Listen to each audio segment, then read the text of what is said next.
여러분, 우리가 인생을 살다 보면 앞이 보이지 않는 깜깜한 밤을 만난 것 같은 경험을 할 때가 있습니다. 세상을 보면서 앞이 참 깜깜하다, 이런 이야기를 하게 될 때도 있고요.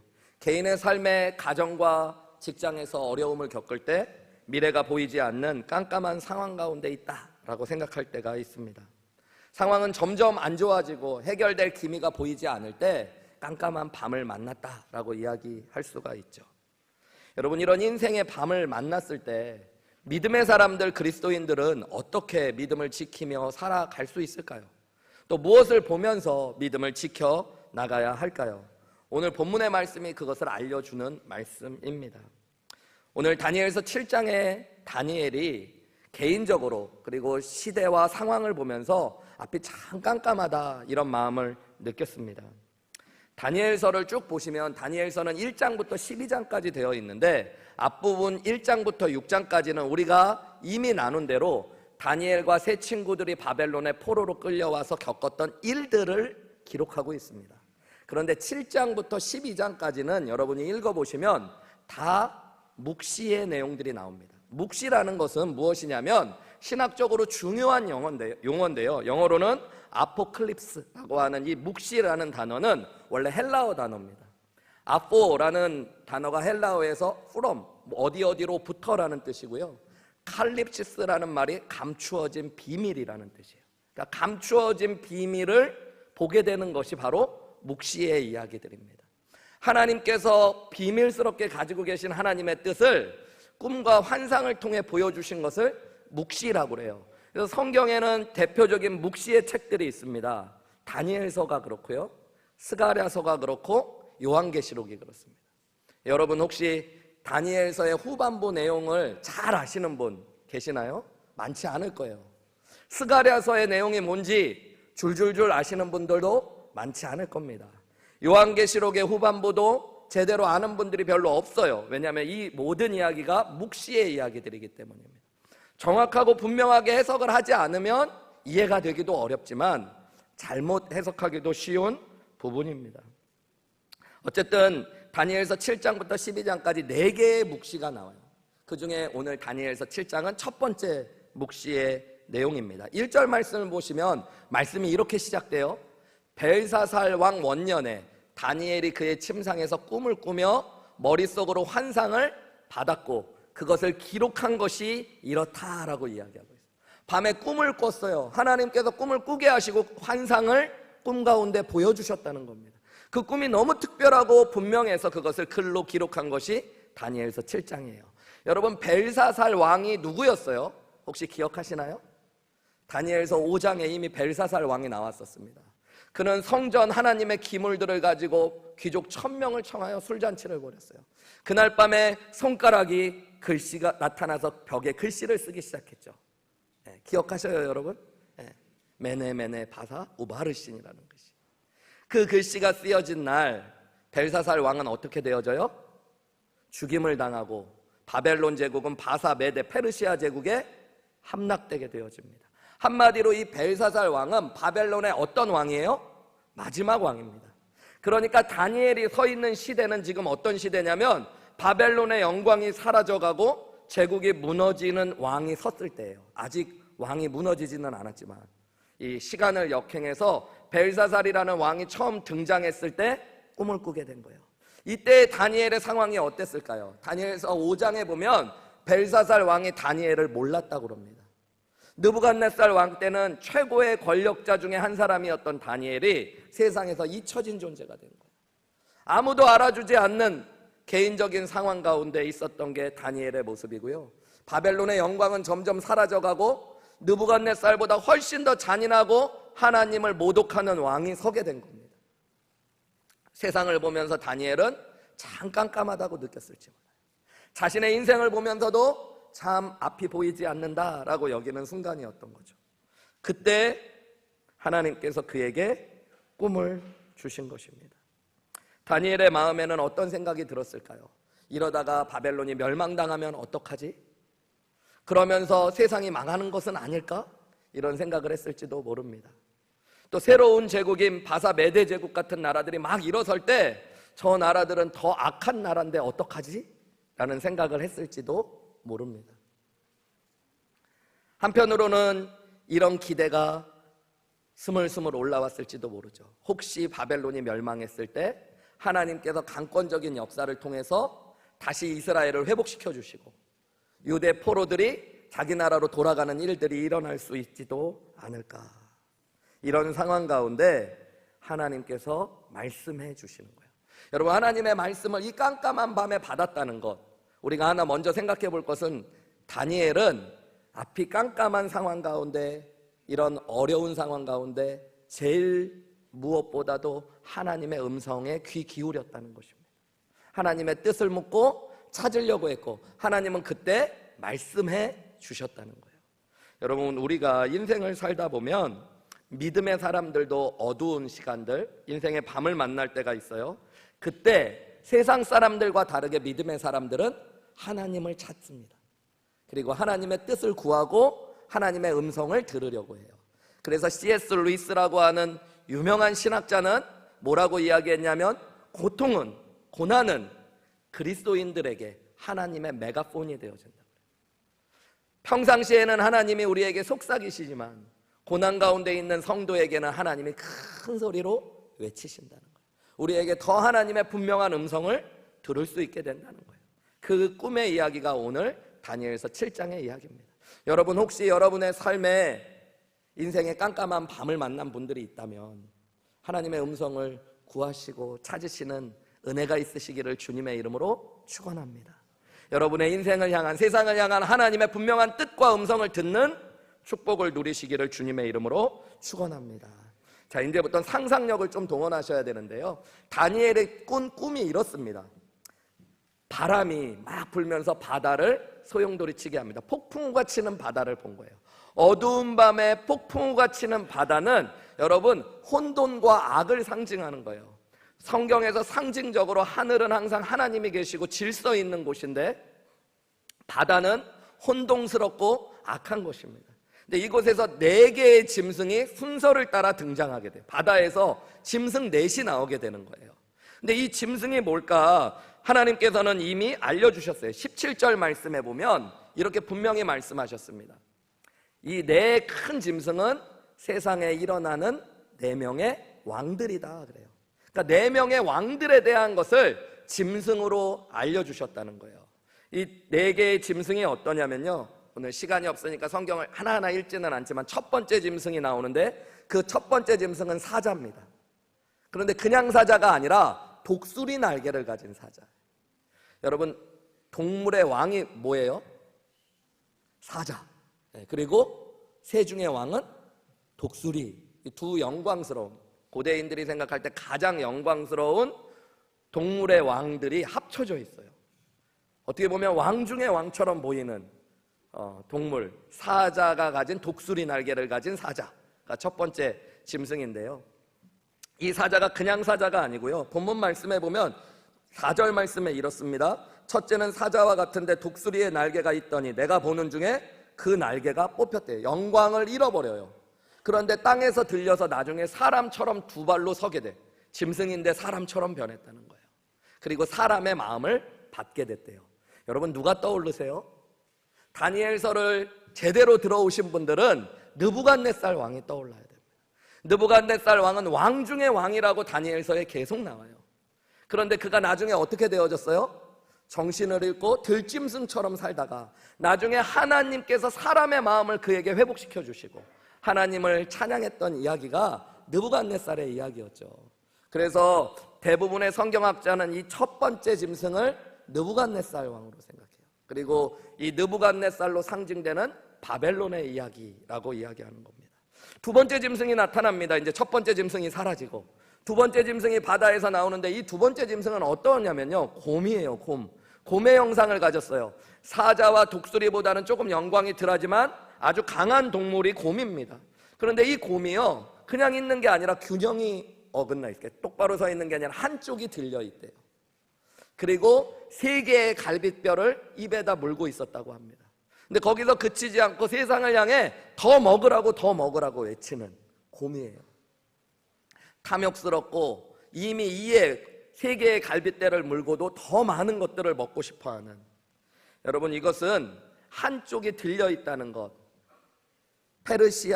바벨론이 멸망하고 나서 바사 메대로 이어지는 페르시아 제국이 등극합니다. 근데 페르시아라는 제국은 바사 메대 두 개 나라의 연합국이었어요. 근데 이 중에 메대라는 나라가 바사를 점령하게 되면서 페르시아가 되어져요. 한쪽이 더 힘이 있는 그것들을 보여주고 있죠. 그곳에 가장 힘이 있었던 왕이 누구였냐면 고레스라는 왕입니다.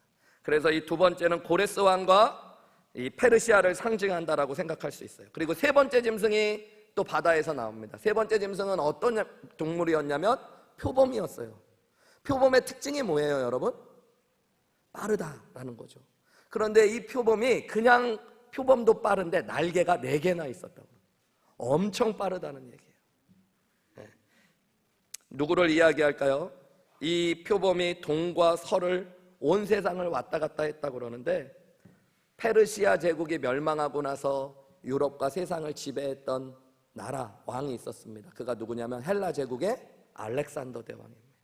알렉산더 대왕은 20세의 나이에 헬라의 통치자가 되고 나서 전 세상을 어느 왕보다도 넓게 다스리고 점령했어요. 그리고 그가 33세의 나이에 죽습니다. 그가 이 짧은 시간 왕으로 통치하면서 했던 이야기는 세상이 너무 좁고 점령할 나라가 너무 없다는 거죠. 그만큼 아주 빠르게 세상을 점령해 갔던 나라가 등극할 것이라고 하나님이 말씀해 주신 거죠. 그리고 네 번째 짐승이 나옵니다.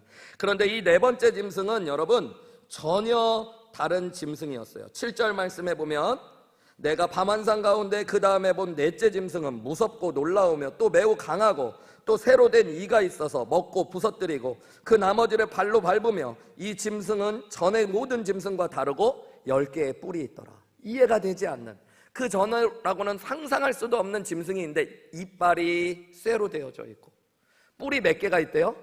10개가 있고, 너무 힘이 강해갖고 발로 모든 것들을 다 부서뜨리고 짓밟고 먹어버리는 짐승이 있대요. 1개, 2개의 뿔이 아니라 10개의 뿔이 있는. 여러분, 이것은 무엇을 상징할까요? 하나님께서 나중에 이것을 해석해 주셨는데요, 20절 말씀해 보면 이렇게 말씀하셨어요. 또 그것의 머리에는 10뿔이 있고 그 외에 또 다른 뿔이 나오며 새 뿔이 그 앞에서 빠졌는데 그 뿔에는 눈도 있고 큰 말을 하는 입도 있고 그 모양이 그의 동료보다 컸다라고 그러면서 하나님께서 뭐라고 말씀해 주셨냐면, 제가 24절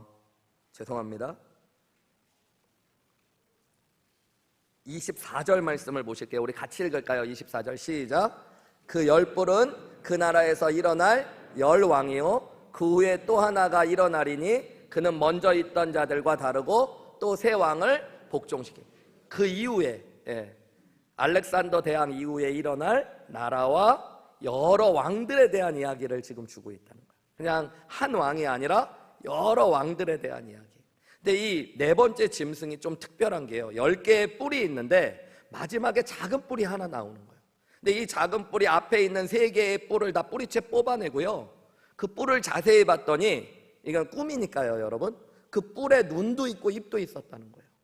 그러면서 하늘을 향해 막 뭐라고 얘기하는 뿔을 보았다는 겁니다. 자세히 보면 그 뿔이 하는 일이 무엇이라고 성경이 이야기하고 있냐면요, 오늘 본문 말씀에 보면은 그가 25절 말씀, 죄송합니다, 25절이 아니고요, 제가 오늘 자꾸 헷갈려가지고 25절 말씀 보실게요. 25절. 그가 장차 지극히 높으신 이를 말로 대적하고 또 지극히 높으신 이의 성도를 괴롭게 할 것이며, 그가 또 때와 법을 고치고자 할 것이며, 성도들은 그의 손에 붙임받아 한 때와 두 때와 반 때를 지는.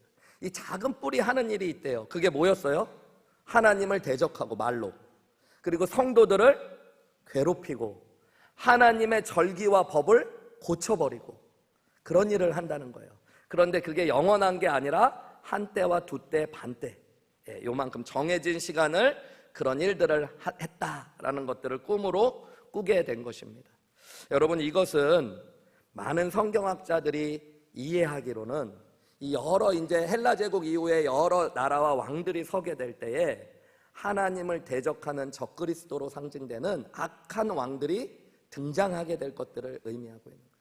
그 왕들은 하나님을 모욕하고 교회를 핍박하고 또 하나님의 법과 절기를 바꾸려고 하는 일들이 있다는 거죠. 역사적으로 제일 악하게 등장했던 최초의 적그리스도라고 불리었던 왕은 셀루쿠스 왕조의 안티오쿠스 4세 에피파네스라는 왕입니다. 셀루쿠스 왕조가 언제 등장할까요, 여러분?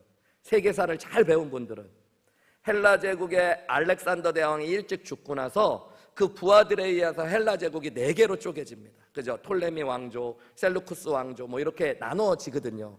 그 중에 하나로 등장했던 이 셀루쿠스 왕조의 바벨론과 유대 지역을 다스렸던 왕조인데요. 여기에 보면 안티오쿠스 4세 에피파네스라는 왕이 등장합니다. 그의 이름 에피파네스라는 이름은 신의 현현이라는 뜻이에요. 나는 하나님이다 라고 주장했어요. 그가 어떤 일을 했냐면 하나님의 성전에 제우스 신전을 만들고요, 그 제단을 쌓아놓고 하나님의 신전은 구석으로 치우고 더 이상 예루살렘 성전에서 여호와 하나님께 제사 드리면 안 돼. 그리고 제우스 신에게만 제사를 지내. 돼지피를 가지고 매일 제사를 드렸습니다. 그리고 제사장들을 모욕하는 일들을 했습니다. 성도들을 4만 명씩이나 죽였습니다. 그리고 유대 절기와 하나님의 법을 지키면 안 된다는 법을 포교해요. 그것 때문에 일어난 게 성경에는 나오지 않는 이 침묵기, 구약과 신약 중간기에 나오는 이 마카비라는 사람들이 혁명을 일으키고 나중에 바리새인들이 등장. 그것뿐만 아니라 로마 시대를 살아가면서 여러분 네로 황제와 같은 적그리스도와 같은 왕들이 계속 등장합니다. 도미티아누스 같은 황제는 그리스도인들을 톱으로 켜 죽이고 화형시키고 경기장에 여러 가지 사자밥이 되게 하면서 그리스도인들을 핍박하는 일들을 했죠. 결국 이 꿈이 보여주는 건 이런 거예요. 바벨론은 무너질 건데 그 다음에 영광은 그보다 덜하지만 더 악하고 포악한 나라와 왕들이 서가고, 그 여러 시간이 지나갔을 때 하나님을 대적하는 통치자들이 이 땅에 계속 등장할 것을 이야기해주고 계시는 겁니다. 성경에서 얘기하는 마지막 때는 여러분 꼭 예수님이 오실 때까지만을 이야기하는 게 아니라 실제로 성경에서 얘기하는 마지막 때는 예수님이 죽으시고 부활하신 이후에 예수님이 다시 오실 때까지의 모든 이야기를 마지막 때라고 합니다. 그래서 우리는 지금 종말의 시대를 살고 있는 거예요. 근데 이 종말의 시대의 특징은 뭐냐면 여러분 계속 새로운 나라와 왕들이 일어나는데 그 왕들 가운데는 교회를 핍박하고 하나님을 모욕하고 하나님의 법을 마음대로 바꾸려고 하는 지도자들이 끊임없이 세워질 것들을 알려주고 계시는 말씀이죠. 여러분 다니엘의 마음에서는 어땠을까요? 그가 포로로 끌려와서 섬겼던 바벨론이 멸망해 가는 것도 답답한데 점점 악한 왕들이 세워지고 더 악한 나라들이 세워질 것들을 말씀하고 계시는 겁니다. 희망이 없어 보이는 시간이죠. 그런데 하나님께서 이것과 같이 보여주신 게 있습니다. 9절 말씀 우리 한번 보실까요? 9절 우리 같이 한번 읽어볼게요. 시작. 내가 보니 왕자가 놓이고 옛적부터 항상 계시니가. 여기 보면 여러분 왕자가 있대요. 왕의 자리가 있다는 얘기입니다. 거기에 누가 좌정 앉아 계시대요. 근데 그분이 누구예요? 옛적부터 항상 계시니. 옛적부터 항상 계시니가 누굴까요? 누구요? 하나님 아버지십니다. 창조주 하나님, 여호와 하나님이 여러분 왕의 자리에 앉아 계시는 걸 보았다는 거예요. 그리고 그분의 모습을 봤는데 그분은 옷이 희기가 눈 같고 그의 머리털이 깨끗한 양, 순결하고 거룩하신 분. 그런데 그의 보좌에서는 불꽃이 막 타오르고요, 그의 바퀴, 다리와 그가 앉아있는 그 보좌에는 바퀴가 달려있는데 그 바퀴는 타오르는 불이며 10절에 보면 불이 강처럼 흘러서 그 앞에서 나온대요. 하나님은 거룩하신데 불이 막 그 주변으로 막 퍼져가고 그 안에 가득한데요, 심판을 베푸는 책들이 펴져 있었다는 거예요. 거룩하신 하나님이 세상을 평가하시고 심판하실 것을 보고 있는 거예요. 그리고 하나님을 섬기는 천천만만의 사람들이 그분을 섬기고 있는 것, 하나님의 나라를 본 것입니다. 거기서 그치지 않습니다. 13절로 보실까요? 13절 우리 같이 읽어볼까요? 시작. 내가 또 밤 환상 중에 보니 인자 같은 이가 하늘 구름을 타고 와서 옛적부터 항상 계신 이에게 나아가 그 앞으로 인도되매 14절에 그에게 권세와 영광과 나라를 주고 모든 백성과 나라들과 다른 언어를 말하는 모든 자들이 그를 섬기게 하였으니 그의 권세는 소멸되지 아니하는 영원한 권세요 그의 나라는 멸망하지 아니하니. 여러분 13절에 보면 또 본 게 있대요. 그게 뭐예요? 인자 같은 이가 구름을 타고 옛적부터 항상 계시니 하나님 앞으로 나아와요. 그랬더니 하나님이 그에게 모든 권세와 능력을 허락하세요. 나라, 영광, 권세를 주어요. 그랬더니 모든 백성, 모든 나라, 모든 방언을 말하는 자들이 이 인자 같은 이를 섬기게 됩니다. 그 예수님의 권세가 영원하고 그 나라가 멸망하지 않는다. 이것이 바로 묵시의 내용이었어요. 여러분 인자 같은 이가 누굽니까? 다니엘은 몰랐지만 여러분 우리는 복음서를 봐서 아는데 700년이 지나고 하나님의 아들 예수 그리스도께서 인간의 몸을 입고 이 땅에 오셨을 때 자신을 뭐라고 말씀하셨냐면 인자 같은 이라고 말씀하셨어요.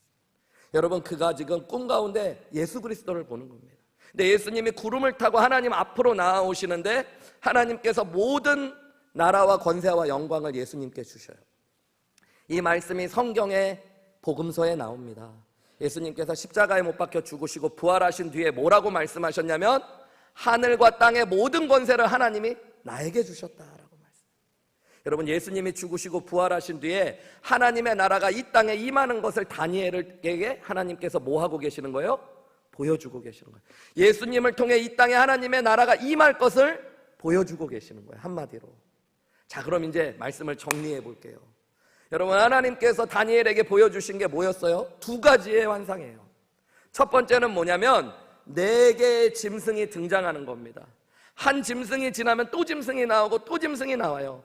그 짐승들의 영광은 사라지지만 점점 더 강한, 점점 더 난폭한, 그러니까 여러분 세상의 나라가 점점 포악하고 안 좋게 세워져 갈 것들을 보여주고 계시는 거예요.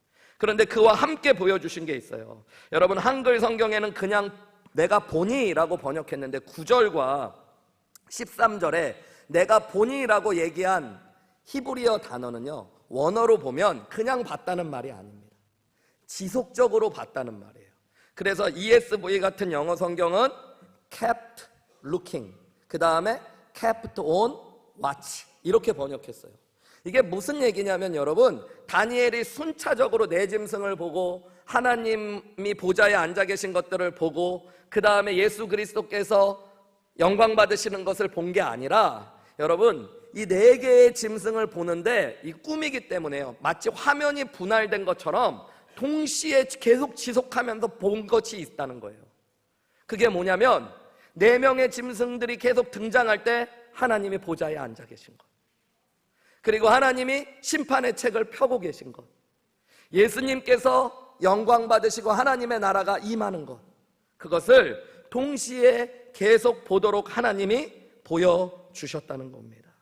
이제 이 다니엘서 7장의 말씀을 이해할 시간입니다. 여러분 짐승들이 순서대로 출현하는 것은 이 땅에 더 안 좋은 일들이 일어나고 더 악한 왕들이 세워질 것들을 하나님이 알려주시는 거예요. 그런데 그것이 전부가 아닙니다. 동시에 믿음의 눈을 통해 하나님께서 보여주시는 게 있었어요. 보좌에 앉아 계신 살아계신 하나님 아버지, 다시 우리 인간의 몸을 입고 이 땅에 오셔서 구원을 이루실 예수 그리스도, 그리고 그분을 섬기는 하늘의 영광스러운 예배와 하나님의 나라, 그리고 예수 그리스도가 이 땅에 오실 때 하나님께서 심판의 책을 펴고 이 땅을 심판하시는 것을 보여주신 거죠. 하나님은 다니엘에게 이렇게 말씀하시는 거예요. 다니엘아, 세상은 점점 더 안 좋아질 거란다. 더 큰 환난과 핍박이 올 거란다. 더 악한 왕들이 세워질 거란다. 그런데 하나님이 여전히 세상을 다스리고 계신단다. 예수님이 하나님 나라를 이 땅에 선물하실 거란다. 예수님을 통해 이 땅에 하나님의 구원이 선포되듯 하나님의 심판이 임할 것이고, 하나님을 믿는 하나님의 나라의 사람들은 영원한 하나님의 나라에서 승리할 것이란다 라고 지금 말씀해 주고 계시는 겁니다. 하나가 지나가면 더 무섭고 험한 것들이 다가오면서 어떻게 보면 다니엘은 두렵고 지쳤을지도 몰라요. 그런데 하나님은 그것만 바라보지 말라고 하시는 거예요.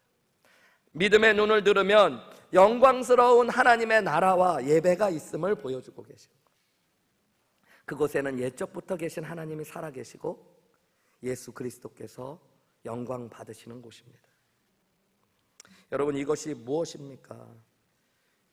여러분, 우리가 이 땅을 살아갈 때 세상을 보지만 하나님께서 동시에 바라보라고 하는 것이 있어요. 그것이 바로 하나님과 예수 그리스도 그리고 하나님의 나라입니다. 여러분, 이것을 볼 수 있는 게 믿음이에요. 세상 사람들은 그저 이 땅만을 봐요. 그런데 여러분, 하나님의 나라가 우리의 눈에 보이지 않는 것 같지만 하나님의 역사 속에서 이루어져 가고 있고 확장되어져 가고 있고 완성될 하나님의 나라가 다가오고 있다는 것입니다. 하나님은 여전히 그 자리에 왕으로 임재하여 계시고 예수 그리스도께서 구름 타고 이 땅에 다시 오실 것들을 바라보며 사셔야 되는 겁니다. 우리의 눈으로 세상을 보면 참 답답하고 힘들 때가 있어요. 이러다가 세상이 망하는 거 아닌가 이런 생각을 할 수도 있습니다. 여러분, 근데 세상이 망할 수도 있습니다. 여러분, 미국이 무너질 수도 있습니다. 어떤 분들은 미국이 하나님의 나라라고 생각해요. 미국이 잘 되는 게 하나님의 나라가 잘 되는 거라고 생각하는 분들이 있어요. 제가 정치적으로 어느 쪽을 지지하는 건 아닌데, 여러분, 한국에서 가끔 보면 정치 집회에 나오신 분들이 기독교인이라고 그러면서 미국 깃발, 태극기, 이스라엘 깃발을 들고 나가요. 여러분, 이스라엘, 유대교는 기독교도 아니고 미국은 더 이상 기독교 국가라고 할 수도 없고, 근데 여러분, 대한민국이 망하는 게 하나님 나라가 망하는 거 아니에요. 여러분, 바벨론이 무너진다고 하나님 나라가 망하는 것 아니라는 겁니다. 여러분, 하나님의 나라는 미국보다 훨씬 크고 영원해요. 대한민국보다도. 여러분, 때로는 우리는 착각하는 게 있어요. 내가 되게 커요. 그리고 나보다 교회는 작아요. 그리고 교회보다 하나님은 더 작게 느끼시는 분들이 있어요. 그래서 여러분, 교회는 망해도 되는데 내 사업은 망하면 안 돼. 그럼 하나님도 안 계신 거야. 이렇게 생각하는 게 여러분, 우리가 무언가를 잘못. 근데 여러분 아셔야 돼요. 나보다 교회가 크고 교회보다 하나님은 훨씬 크신 분입니다. 여러분, 세상이 이상하게 돌아가고 내가 기대하지 않는 일들이 생기고 악한 자가 득세하고 예상치 못한 고난과 문제가 찾아올 때 여러분, 우리가 함께 바라봐야 되는 게 있어요. 절대 주권자이신 하나님이 여전히 왕으로 이 땅에 앉아 계시다는 겁니다. 하나님이 뜻이 있고 하나님의 뜻이 이루어질 것입니다. 여러분, 세상에 악한 것이 득세하는 것 같지만 하나님의 심판의 책이 펴져서 오늘 악한 짐승들이 불에 던져지듯이 여러분, 언젠가 이 세상에 있는 것들은 심판받고 멸망할 것들이에요. 여러분, 결국 예수 그리스도께서 이 땅에 오실 것이고 교회는 승리할 것입니다. 그리고 하나님의 나라는 영원할 것입니다. 여러분, 그것을 말로만이 아니라 머리로만 아는 게 아니라 눈으로 보며 살아가는 게 믿음이에요. 믿음. 여러분, 오늘 예배를 드리면서도 눈에 보이는 것만을 보며 예배하는 것이 아니라 여러분, 그것을 바라보실 수 있어야 됩니다. 하나님이 보좌에 앉아 계신 것을 보며 예배하셔야 돼요. 그 영광스러운 주님을 보며 예배하면 예배가 달라지는 거예요. 여러분, 예수님이 다시 오실 것들을 눈으로 보며 예배하면 예배가 달라지는 거예요. 마지막 날 하나님의 심판의 책 앞에 서고 믿는 자들, 신실하게 믿음을 지킨 자들은 하나님 나라에서 승리하게 될 것들을 보면서 믿음 생활을 해야 여러분, 이 험난한 세대 가운데 믿음을 지키며 살아갈 수 있는 겁니다. 그것이 다니엘이 흔들리지 않고 어떤 나라 가운데 어떤 왕을 섬기면서도 믿음을 지켰던 비밀인 것이죠. 여러분, 날마다 바라보셔야 돼요. 하나님이 여전히 살아서 보좌에 앉아 계시다는 것, 예수님이 다시 오실 것들, 여러분, 하나님의 나라가 이미 우리에게 임했고 완성될 것들을 바라보셔야 됩니다. 교회가 결국 승리하고 영원할 것들을 바라보는 게 믿음이라는 거예요. 믿음. 그러면 우리의 삶과 행동과 말이 달라져요. 어떤 말을 할 때, 어떤 선택을 할 때, 어떤 행동을 할 때 여러분, 세상만 보면 안 됩니다. 영원한 것을 보실 수 있어야 돼요. 사람만 보시면 안 됩니다. 주관자이신 하나님을 보실 수 있어야 됩니다. 여러분, 이 땅이 아니라 하나님의 나라를 보실 수 있어야 됩니다. 저희 딸이, 이제 막내딸이 대학을 정해야 될 때가 다가와요. 이제 대학 입시들을 쓰고 합격한 곳들 속에서 이제는 학교를 정할 때가 오는데 가끔 저에게 물어봐요. 아빠 어디 가는 게 제일 좋아? 내한테 좋은 걸 물어보는 건지 애한테 좋은 걸 물어보는 건지 헷갈릴 때도 있는데, 여러분 세상만을 바라보면 애한테 좋은 것이 뭐예요? 편한 거, 돈 많이 버는 거겠죠. 그런데 여러분 믿음의 사람은 그것만 바라보는 거예요. 우리가 놓치지 않고 지속적으로 주목하고 바라봐야 될 게 있어요. 보좌에 앉아 계신 하나님, 다시 오실 예수 그리스도, 영원하신 하나님의 나라, 무엇이 하나님께 영광이 될지, 하나님의 나라를 위해 어떻게 살아갈 수 있을지를 함께 고민하는 것이 부모가 되는 거예요. 그래서 그것을 함께 아이와 이야기하고 그것으로 함께 결정하도록 하는 거, 그게 중요한 겁니다. 여러분 이 땅에 많은 것들을 내가 축적하고 이렇게 놓았어도 아셔야 될 게 있어요. 영원한 것은 아무것도 없습니다. 다 불타고 없어질 것들이에요. 여러분 짐승의 권세가 아무리 강력해 보여도 그것도 일시적인 거예요. 성경에 보면 하나님께서 한 때와 두 때와 반 때밖에 되지 않아요. 여러분 근데 예수 그리스도의 권세, 그분의 나라는 영원하다고 이야기하고 있어요. 우리 고린도후서 4장 18절 말씀 같이 읽어볼까요? 시작. 우리가 주목하는 것은 보이는 것이 아니요 보이지 않는 것이니 보이는 것은 잠깐이요 보이지 않는 것은 영원함이라. 아멘. 믿으십니까 여러분? 그리스도인들이 주목해야 되는 게 뭐예요? 진짜 주목해야 되는 거, 보이지 않는 거, 영원한 거. 여러분 이 땅에 있는 거, 눈에 보이는 거 다 잠깐 있다 사라져요. 그런데 하나님은 이 세상을 보면서 동시에 주목하고 그리스도인들이 살아야 될 게 있대요. 그게 뭐예요? 영원한 겁니다. 하나님, 예수 그리스도, 하나님의 나라.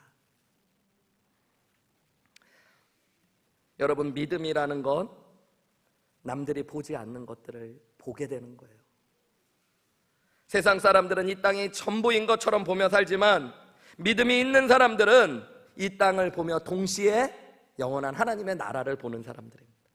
이 땅을 살아가지만 동시에 하나님의 나라를 살아가는 사람들인 것이죠. 하나님을 바라보는 것, 그리고 예수 그리스도의 다시 오심을 기다릴 수 있는 사람들이 되는 거죠. 저희 교회 70 정도가 되신 자매님이 어느 날 저에게 와서 이렇게 이야기하시더라고요. 목사님 평생을 예수 믿으며 살았는데 얼마 전에 진짜로 자기가 깨닫고 고백한 거, 주님 앞에 설 날이 다가오는데 그것을 준비하지 못하고 살아. 그냥 이 땅이 전부인 줄 알고 열심히는 살았는데 목사님 그걸 제가 이제야 알게 됐어요. 그래서 교회에서 얘기하는 지역전도팀에 자원하셨대요. 나이가 들고 이제는 할 일도 많고 그런데도 내가 자원해서 전도를 나갈 수 있는 이유, 그것은 하나님의 나라가 영원하다는 걸 볼 수 있는 분들이다. 여러분 믿음의 선진들이 다 이렇게 살아간 겁니다. 노아는 보지 못하는 것을 보았기에 산꼭대기에 방주를 지을 수 있었던 거예요. 아브라함은 보지 못하는 것을 보았기 때문에 갈 바를 알지 못하나 본토 친척 아비집을 떠나 하나님이 말씀하신 곳으로 떠난 겁니다. 모세는 보지 못하는 것을 보았기 때문에 애굽의 금은 보화를 내려놓고 그리스도를 위하여 고난받는 것을 더 귀하게 여긴 것이죠. 역사 이래로 많은 선교사님들, 주님의 종들, 목회자들, 또 헌신된 성도들이 여러분 남들이 보지 못하는 것, 하나님께서 보라고 하신 이 영원한 나라를 주목해 보았기 때문에 가난과 질병과 평생을 싸우며 하나님을 위해 헌신의 길을 걸어갈 수 있었던 겁니다. 짐 엘리엇이라는 선교사님의 이야기 우리 잘 알죠.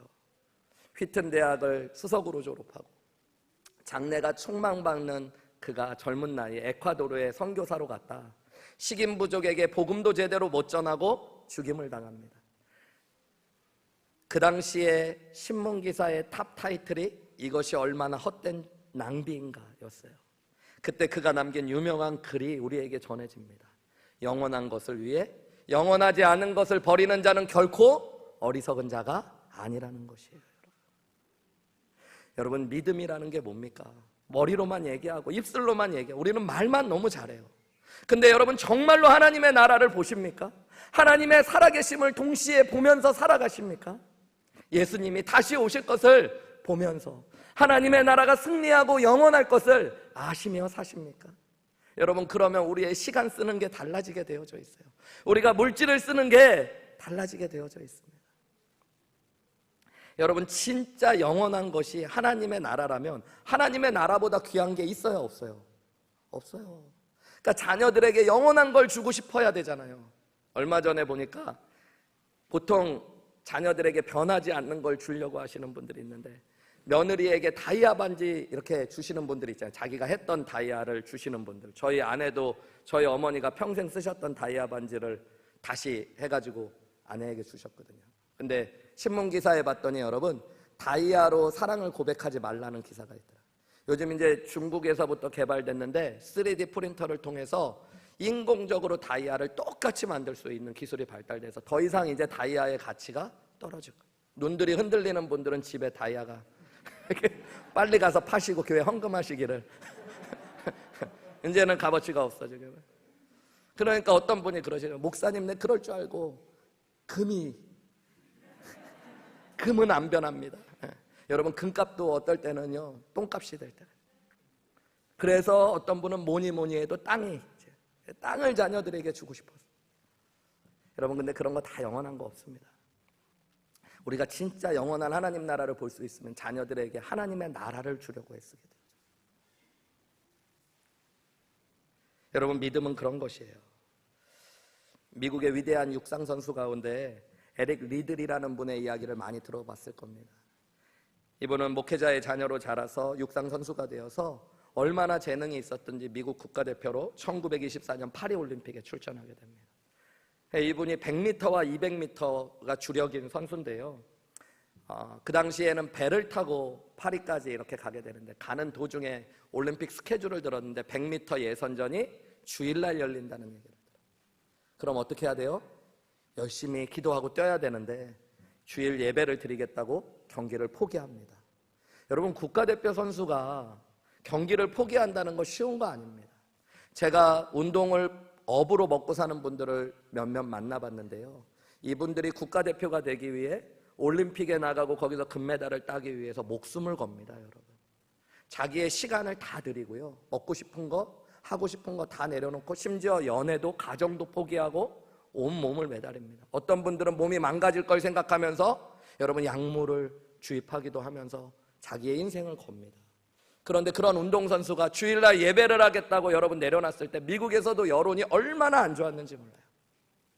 그러고 예배를 드려요. 그리고 200m에 가요. 그리고 동메달을 땁니다. 그리고 나서 400m에 출전할 기회를 얻어요. 400m는 주종목도 아니고 별로 뛰어본 적도 없어요. 그런데 그가 400m에 가서 당시 세계 기록인 47초 6을 기록하면서 금메달을 땁니다. 그가 이런 이야기를 했어요. 200m는 제 힘으로 최선을 다해 뛰었고 나머지 200m는 하나님이 자기를 달리게 하셨다고. 여러분, 이해가 됩니까? 어떻게 운동선수가 단 한 번의 주의를 지키겠다고 자기가 평생을 운동하며 쌓아온 영광을 내려놓습니까? 여러분, 그는 이 땅을 보면서 동시에 무엇을 보았던 거예요? 영원한 하나님의 나라, 그리고 하나님 앞에 서게 될 것들을 바라본 겁니다. 이 땅에 진짜 영광스러운 내 삶의 평가, 내가 승리자고 금메달리스트가 되는 것은 올림픽의 금메달이 아니라 하나님 앞에 서게 됐을 때, 하나님께서 나를 구원자와 심판자로 보실 때 영원한 하나님의 나라 안에서 주어진다는 것들을 본 사람만이 할 수 있는 일이죠. 여기서 그치지 않습니다. 그는 23세의 나이로 중국 선교사로 떠납니다. 당시 2차 세계대전의 여파로 중국도 많은 전쟁의 소용돌이 안에 있었는데요. 그가 중국의 한 시골인 웨이시엔 수용소에서 복음을 전하고 병든 사람들과 어린아이를 돕다 44세의 나이로 세상을 떠납니다. 여러분, 그의 모습을 한번 보세요. 20대, 제가 사진을 준비한 게 있는데요. 20대 때 유명한 운동선수였을 때의 모습 초반에, 그리고 그가 죽기 얼마 전에 있었던 선교사의 모습입니다. 여러분, 그는 무엇을 보며 살았을까요?